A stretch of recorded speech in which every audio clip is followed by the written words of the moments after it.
Pesinetron Hana Kirana meninggal dunia karena gagal jantung. Berikut cerita perjalanan karirnya. Artis muda yang sedang naik daun, Hana Kirana meninggal dunia pada Selasa 2 November 2021 sekitar pukul 21.00 waktu Indonesia Barat. Kabar duka tersebut dibenarkan pesinetron Ilyas Bachtiar. Ilyas mengatakan kalau Hana Kirana meninggal dunia setelah berjuang sembuh dari gagal jantung yang dialaminya. Hana Kirana meninggal dunia saat menjalani perawatan intensif di rumah sakit. Setelah proses di rumah sakit selesai, Ilyas Bachtiar memastikan kalau Hana Kirana akan disemayamkan di kediamannya. Hana Kirana diketahui lahir di Bogor, Jawa Barat pada tahun 1997. Hana diketahui merupakan sepupu aktris Citra Kirana. Dalam sebuah wawancara, Hana Kirana sempat menceritakan perjuangannya menjajaki karir di dunia entertainment.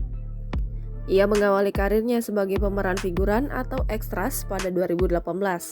Hana Kirana mengaku sangat lelah menjadi seorang ekstras, sebab ia hanya sebagai pelengkap produksi tapi jarang muncul di layar kaca.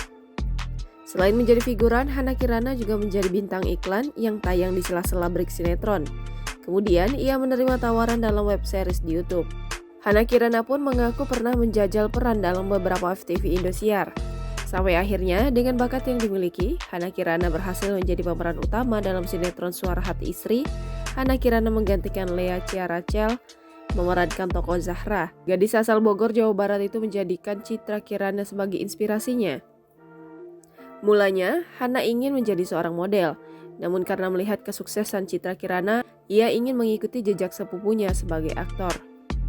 Menjadikan istri Rizky Aditya itu sebagai inspirasinya karena Hana Kirana merasa perjuangan Citra Kirana menjadi artis tidak setengah-setengah. Hal yang ia dapat dari sepupunya adalah kerja keras dan usaha yang tidak pernah berhenti menjadi seorang aktris.